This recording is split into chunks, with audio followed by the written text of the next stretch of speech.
Oke, assalamualaikum warahmatullahi wabarakatuh. Waalaikumsalam warahmatullahi wabarakatuh. Yang terhormat Bapak Kepala Sekolah, Bapak Kepala SPD MPTI, yang terhormat Wakil Siswa A, Pak Sulis, dan yang terhormat Bapak Ibu Guru serta karyawan SMP Negeri 17 Projo. Dalam kesempatan kali ini saya ingin menyampaikan tentang berbagi praktik baik 7 jurus BK hebat. Nah, jadi cerita sedikit nih Bapak Ibu. Jadi itu bulan kemarin, tepatnya tanggal 27 sampai 31 September itu saya ada pelatihan di Karanganyar. Nah, itu pelatihannya itu guru BK se-Jawa Tengah. Nah, di dalam pelatihan itu kami mendapat banyak sekali ilmu yang tentunya 7 jurus BK hebat. Nah, dalam kesempatan siang hari ini, jadi itu dalam OJR itu ada, kami diberikan waktu selama 1 bulan OJR. Di minggu pertama itu sama minggu kedua itu implementasi 2 jurus ke anak didik, peserta didik. Nah, untuk minggu ketiga itu mengupload dokumen atau administrasi tentang minggu pertama dan kedua. Nah, di kesempatan ini minggu keempat ini monggo.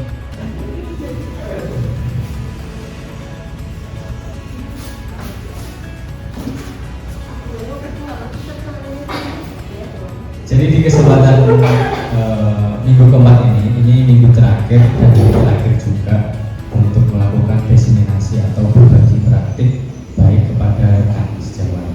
Nah, dalam kesempatan ini saya akan membagikan bukan 7 jurus semua enggak, tapi hanya 2 praktik baik dari jurus BK hebat.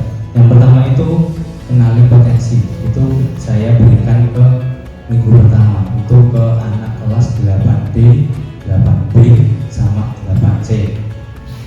Nah, oh ya, sebelumnya Bapak Ibu bisa pesan ini. For a fire selection, everybody has to take the self exam. Please climb the tree. Artinya apa? Untuk seleksi yang adil, semuanya diberikan satu ujian yang sama, yaitu tolong panjat pohon. Kira-kira Bapak Ibu, kira-kira di gambar ini, Bapak. Jadi kira-kira jika ini kita anggap peserta didik kita gimana Bapak Ibu? Apakah itu adil? Apakah itu adil Bapak Ibu? Ya mungkin kalau untuk memanjat pohonnya jelas akan lebih pandai, lebih suka. Tapi apakah di sini orang itu tidak punya kelebihan? Pastinya punya ya. Mungkin kalau renang disuruh renang, kita malah lebih jago daripada monyet. Nah, berarti sama aja Bapak Ibu. Anak didik kita itu sebenarnya punya potensi masing-masing. Bapak Ibu juga mempunyai potensi masing-masing. Oke. Guru A sama guru B beda potensinya. Apalagi anak murid kita yang jumlahnya 600-an lebih gitu. Setiap anak punya potensi masing-masing. Nah, kalau kita pukul rata harus gini, itu kan kayak gak ada yang baru buat kita.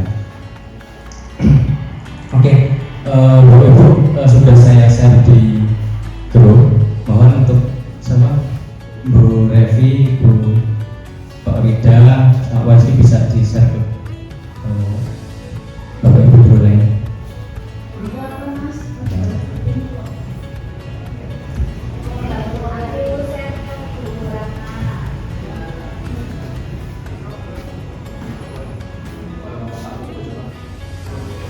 toh buat ini Pak Eka.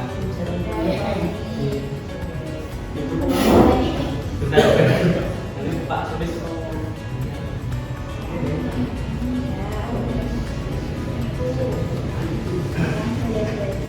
Nah, Bapak Ibu, kemarin itu saya mengimplementasikan jurus pertama itu kenali potensi itu, yaitu saya memberikan tes gaya belajar, kecerdasan majemuk, dan potensi karir.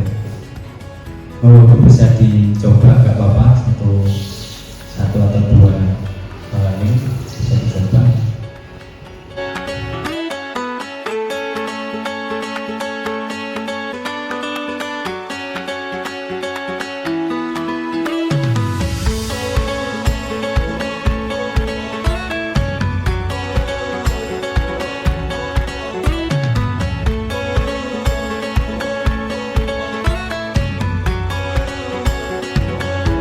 Jangan semua gitu.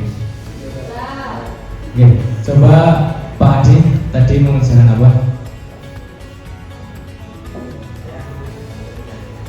Ketiga-tiganya. Oke, belajar oke. Kinestetik visual. Ya. Oke. Kecerdasan majemuk. Intrapersonal. Yang ketiga. Oh, yang tes potensi akademik, investigate, yang konvensional. Bu, hari ini hasilnya apa? Kayak belajarnya? Yang saya belajar Visual, terus yang itu intrapersonal, terus yang terakhir itu investigate, konvensional, sosial. Bu, hari yang pertama itu kayak belajar kinestetik, terus yang kedua intrapersonal, intrapersonal, investigate. Ya. Bu, udah belum semua? Pak Sulis apa kayak belajar?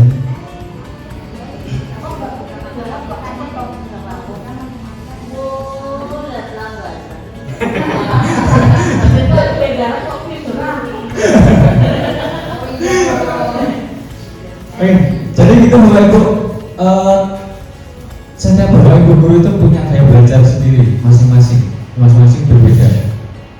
Nah, kemarin itu saya mencoba ke anak didik Bapak Ibu, yang 32 anak itu, tapi kebanyakan anak sini itu kelas 8D, terutama itu visualnya, itu hampir setengah dari kelasnya itu visual. Nah, untuk kecerdasan majemuknya itu berbeda-beda. Nah, Bapak Ibu, coba kita masuk ke refleksi. Jadi kemarin Bapak Ibu ketika implementasi 7 jurus BKIPAS itu kita diberikan sebuah tata cara mengajar di kelas, yaitu dengan alur ARKA. ARKA itu A-nya itu aktivitas, kayak tadi Bapak Ibu mengisi link yang saya share, kemudian R itu refleksi, merefleksikan mungkin potensi apa yang dikenali Bapak Ibu, kemudian bagaimana hasilnya itu dapat membantu dalam pekerjaan Bapak Ibu. Nah ini yang ketiga untuk yang menjadi fokus kita. Jika dilakukan kepada murid, bagaimana memanfaatkan, apalagi tadi kita launching guru baru. Saya yakin ini bakal membantu sekali jika Bapak Ibu guru-guru kami itu mengerti karakter siswa masing-masing. Oh ternyata si skill itu gaya belajarnya itu kinestetik. Oke, ketika ada pertanyaan dia suruh maju, biar gak pusing aja, dia suruh maju mempraktekkan. Oh ternyata si Kiano itu gaya belajarnya auditori. Kita bisa bawa dia untuk menjelaskan ulang lagi apa yang kita sampaikan. Kemudian contoh Bu Devi itu gaya belajarnya visual. Kita bisa memberikan tayangan sebuah materi itu gambar-gambar dengan video, dengan warna-warna kayak gitu Bapak Ibu.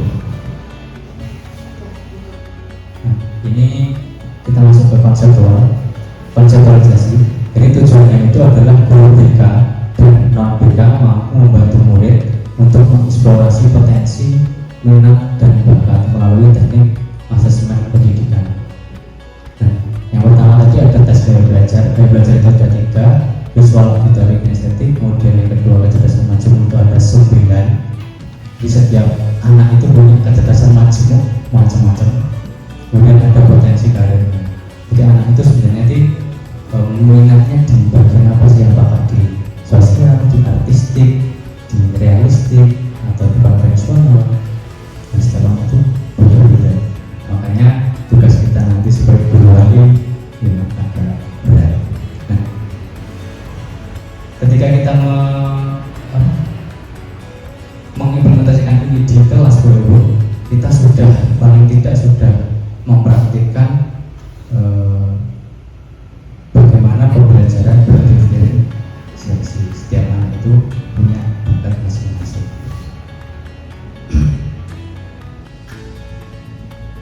Nah, ini tugasnya sebenarnya untuk anak-anak membuat rencana karir sesuai dengan kecerdasan majemuk dan tes IASF-nya, membuat rencana cita-cita, kemudian membuat ekstrakurikuler yang relevan, ikut ekstra apa sesuai dengan kecerdasan majemuknya.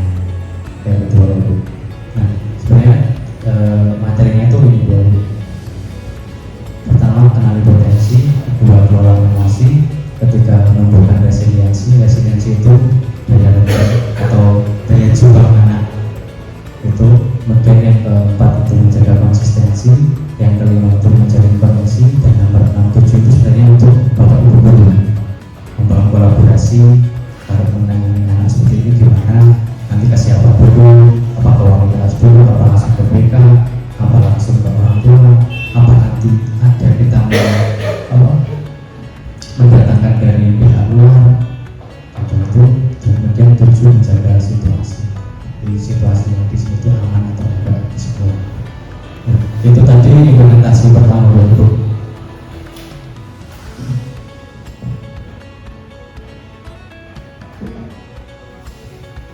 Nah, yang kedua, saya mengambil menumbuhkan resiliensi anak baru. Anak-anak sekarang itu dikenal dengan anak-anak strawberry ya. Bagus di luar tapi dalamnya itu kecut. Di luar itu tampak baik-baiknya tapi dalamnya itu kayak kecut gitu. Jadi kemarin itu saya membuat sebuah video itu saya ambil sendiri. Nah, ini anak sama anak kelas 8 kemarin itu saya berikan aktivitas membangun sebuah kartu, menara kartu begitu. Nanti bagaimana anak-anak nanti ketika gagal gimana sih caranya, apakah marah-marah, apakah cari jalan lain, apakah menyalahkan temannya, sampai bisa gagal dibangun lagi, gagal dibangun lagi.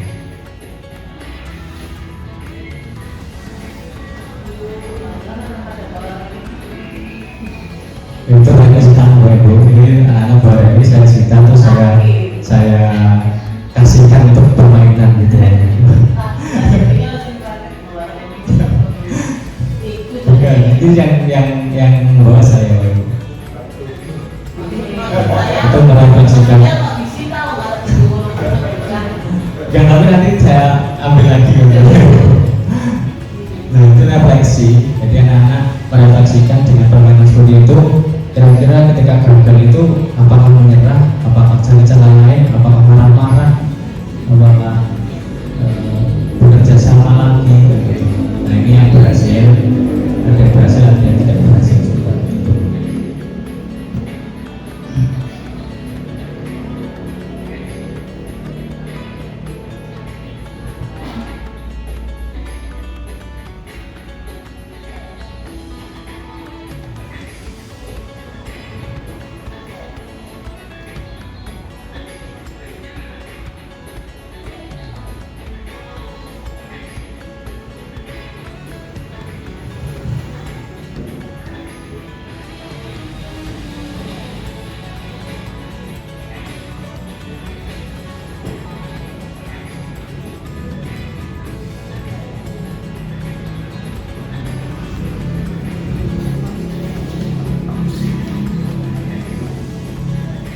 Aplikasi ini nanti anak-anak membuat sebuah coba itu kelihatan karena yang berhasil.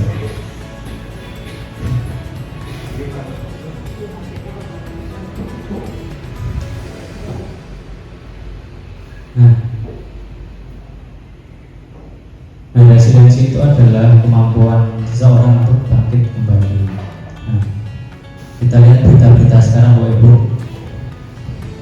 sering diajak tidak punya ayah anak SD nekat bunuh diri, tanpa diberi sebagai anak yatim terus pasti bunuh diri. Di sekolah SMP bunuh diri saat habis disita. Nah itu kenapa anak sekarang itu disebut dengan anak generasi strawberry seperti itu. Dari luarnya aja yang kelihatan bagus tapi dalamnya itu kurang bagus, rapuh kayak gitu. Nah, dalam resiliensi itu sebenarnya bumbunya itu adalah growth mindset, bumbu. Nah ini yang membedakan fixed mindset dan growth mindset. Jadi kalau fixed mindset saya bisa sukses jika punya bakat. Jadi kalau nggak punya bakat berarti nggak bisa sukses ya.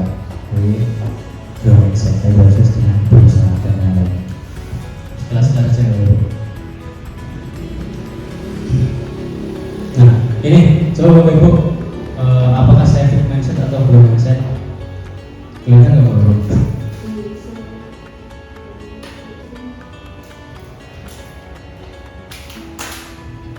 Saya percaya bahwa kecenderungan dasar saya adalah sesuatu yang tidak dapat saya ubah terlebih. Setuju Bapak? Tidak setuju. Ketika saya menghadapi tantangan, saya biasanya menyerah karena saya merasa tidak cukup mampu. Tidak setuju. Saya percaya bahwa saya dapat meningkatkan kemampuan dan bakat saya jika saya berusaha dan bekerja keras. Setuju? Atau tidak setuju? Setuju. Saya cenderung menghindari tantangan karena saya takut terlihat bodoh atau gagal. Setuju atau tidak setuju? Ya, saya melihat kegagalan sebagai kesempatan untuk belajar dan tumbuh, bukan sebagai bukti ketidakmampuan saya. Setuju. Usaha dan kerja keras adalah kunci untuk mencapai kesuksesan dan mengembangkan kemampuan saya. Setuju? Atau tidak setuju? Setuju. Bakat alami adalah faktor terpenting dalam mencapai kesuksesan. Usaha saja tidak cukup jika Anda tidak berbakat. Setuju atau tidak? Tidak setuju. Hasilnya ini baru. Ya, alhamdulillah bahwa untuk growth mindset semua, alhamdulillah. Nah, terus di resiliensi itu hati-hati Bapak Ibu. Jadi kemarin itu disampaikan pujian itu kadang bisa mematahkan resiliensi.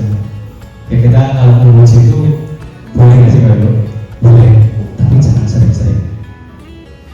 Takutnya boleh kira-kira. Yang ditakutkan adalah ketika anak dipuji, dia merasa dapat perhatian dari bapak guru. Terus kemudian dia tidak mau berusaha untuk menyelesaikan persoalan yang lebih sulit, tapi malah menyelesaikan persoalan yang lebih mudah. Biar apa?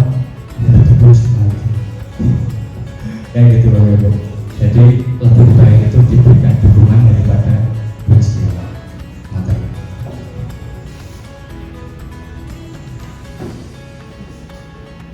Nah itu untuk mengoreksi anak juga sebenarnya ada rumusnya Bapak Ibu.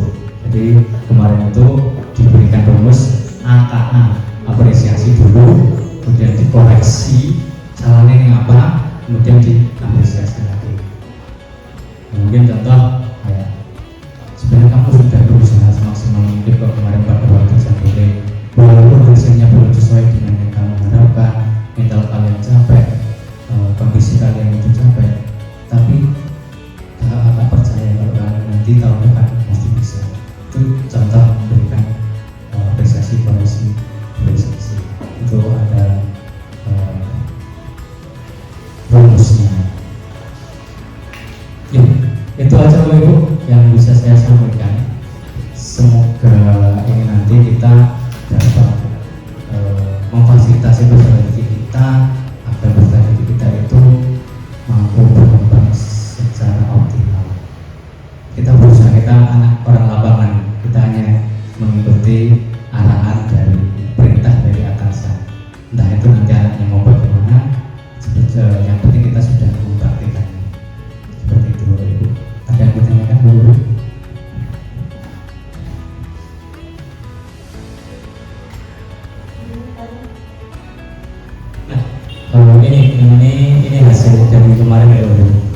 kemarin di kelas 8D itu sudah saya buatkan contoh Afrika. Gaya belajarnya itu kinestetik auditory, kecerdasan majunya itu naturalis intrapersonal, kemudian potensi karirnya itu dia pengen jadi guru pelaku sosial dan visual gitu. Nah ini nanti sebenarnya harapan saya itu saya mau kasih ke wali kelasnya untuk pegangan, biar wali kelasnya itu ngerti anak si A si B C itu ya belajarnya seperti ini, dan nanti bisa diibaskan ke guru mata pelajaran biar agar guru mata pelajaran itu menyesuaikan dengan gaya belajar anak-anaknya. Kalau si Ahmad Mustafa itu contohnya kedua visual, dia itu suruh praktek mungkin akan kurang, mungkin dia akan diberikan gambar-gambar atau video atau apa itu yang menarik bagi Ahmad Mustafa, contoh seperti itu. Ini adalah contoh kemarin Bu. Dan ini saya juga bersyukur sekali karena tadi launching Guru Wali ini kan bisa membantu sekali, nanti bisa diaplikasikan ke semua anak-anak biar nanti Guru Wali juga gak kerepotan. Oh ini sebenarnya bahannya apa sih? Kayak gitu. Ya, harapannya seperti itu Bu. Ya. Ya.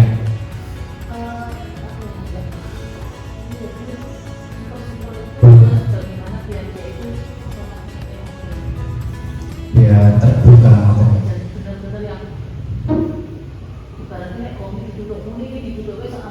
Oke. Jadi kemarin juga saya ketika waktu pelatihan itu kita kan sudah diskusi sama teman lain. Dan kelompok banget ikut olahraga pun nggak mau ikut olahraga karena dia punya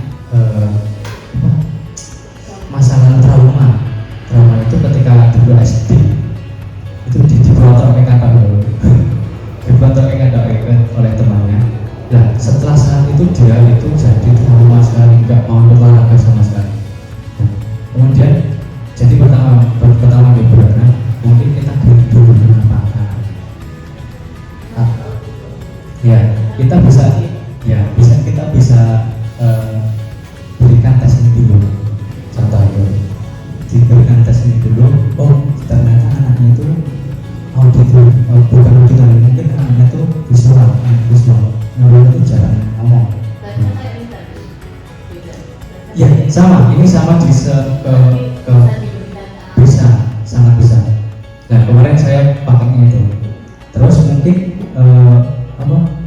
di kecerdasan majunya dia itu interpersonal, dia itu nggak mau keluar tapi dipendam sendiri mungkin. Nah kita bisa tahu maksudnya itu, dan kita lihat potensi mereka apa mereka. Ternyata ketika dia introvert ternyata dia bisa melukis dengan bagus. Kita nggak tahu kalau kita nggak bilang itu. Jadi kita bisa membantu yang memburunya seperti itu. Jadi bisa jadi. Belum itu saya kemarin baru mencoba ke kelas yang saya mampu dulu. Boleh sekali.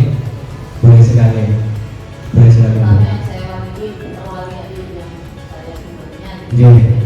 Nanti hasilnya bisa di screenshot atau ditulis di buku tulis.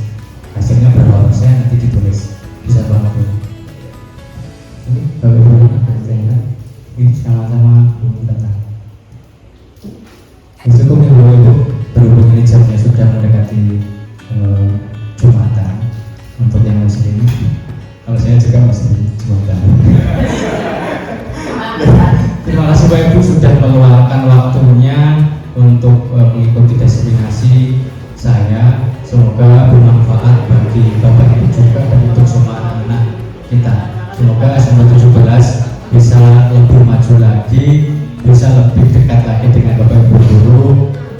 Nantinya semua bisa teratasi. Oke, terima kasih. Assalamualaikum warahmatullahi wabarakatuh.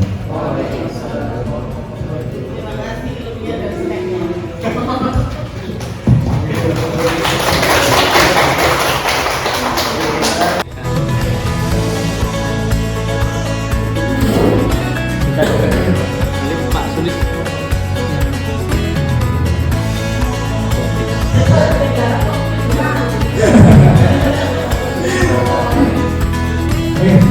itu Bapak Ibu,